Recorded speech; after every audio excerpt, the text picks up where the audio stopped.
Hey there, my name is Michelle Orvitz. I'm a fertility acupuncturist, and today I want to talk about the heart-uterus connection.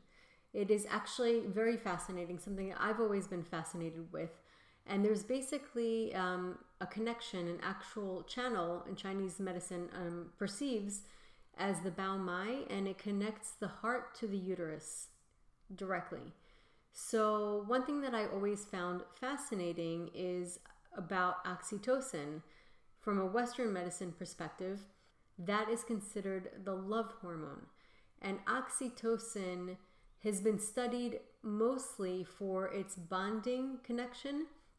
It causes mothers to bond with their children. It also causes partners to bond. And it also increases contractions in the uterus and helps start birth. So it's really all connected to, it's connected to the uterus. It's a feeling of love, and it's also stimulated by breastfeeding because it's stimulated by nipple stimulation. And that causes more oxytocin to come into the body for women. And then it also connects, it's responsible for the bonding that happens between the mother and the child. So it's a pretty cool hormone. And what's interesting about oxytocin is that although it has not been studied much in the way of how it impacts fertility exactly, it actually increases during ovulation, which I find very interesting. It's a little bit more high in women, which is why women tend to get more bonded and more attached after intimacy. And it also increases during orgasm in women. In men as well. So what I find really interesting is obviously when there's an orgasm for women, their uterus contracts, and that contraction actually helps what's called the upsuck. It's kind of an interesting thing. It basically helps suck up the sperm so that there's more chance for the sperm to survive and reach for fertilization inside the uterus. So, and into the tubes. So it basically helps with that, and it happens right around that time. So obviously if it helps contraction and it increases during orgasm, there's got to be something to it, even though it hasn't been fully studied. But they do see an increase around ovulation, which is when we're preparing to, the body's preparing to conceive, and also during orgasm, which is obviously a huge part of it. So this is one of the reasons I always talk to my patients about the importance of the connection between partners. And I know that it's very normal, and I hear it from everybody, and it's completely understandable that because of the whole process of the fertility journey, it can become very mechanical because women have so much on their minds and men have so much on their minds, and they're expected to be together at a certain time, and it definitely ruins the mood, so to speak. So it happens a lot, and I always suggest trying at different times of the month that you're not even fertile, just to allow that intimacy to grow between couples, and something that doesn't have to feel pressured, and you can actually spend some time connecting with your partner. Another thing that I suggest in order to really nurture your own heart energy is something called the Metta meditation, or it's also called Lovingkindness meditation. This is a super powerful meditation that actually has a lot of science behind it, and it helps connectivity, which is interesting because that's exactly what oxytocin does. It helps people feel connected and more bonded with the people around them. It helps compassion. It helps the feeling of empathy, which is, again, the same kind of thing, feeling more bonded and more connected with people. And it also helps with depression. And many times people who feel depressed feel isolated.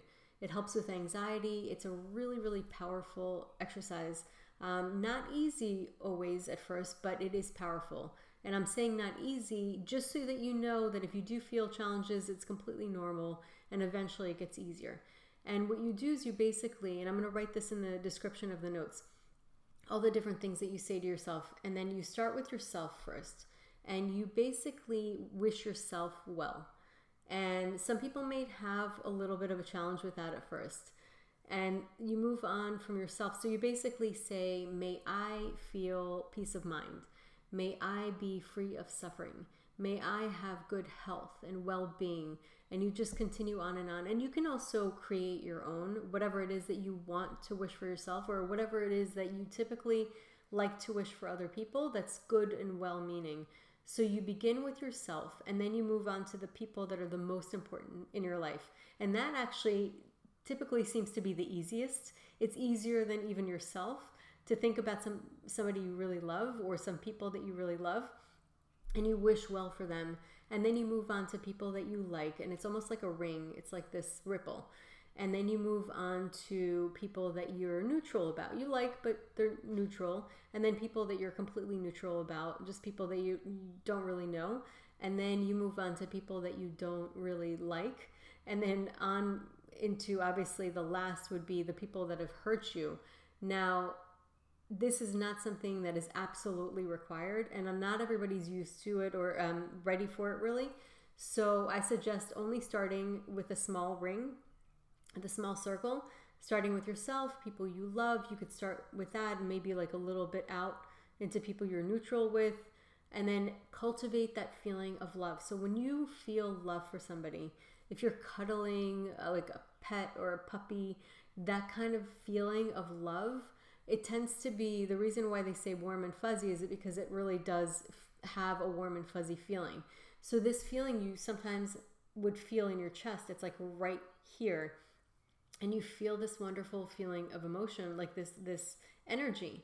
And so what you're doing with this meditation is you're cultivating that energy, you're feeding that energy, and you're encouraging your mind and your body, because we really do feel emotions in our bodies, to cultivate that and to resonate with that energy. And that energy over time is going to have a ripple effect into your life. It's going to help you connect with your partner when you're together, which helps oxytocin.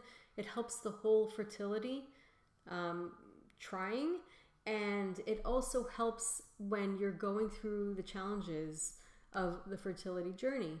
Something that to me, is more important than trying to get pregnant and to get the end goal of pregnancy. The first goal is to feel well, because you deserve to feel that way. So this type of meditation can really help with that. I'm going to, in the future, work on creating a meditation with music that helps with, that is basically the meditation. So you can listen to it a couple of times so you can understand how to do it, and then eventually you can start doing it on your own. So I hope this helped, and I highly encourage you to try out this meditation.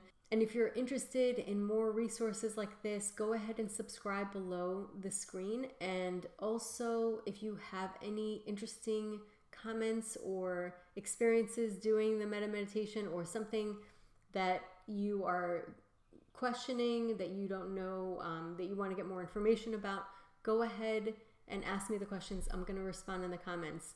So thank you so much for tuning in today, and I will see you next time.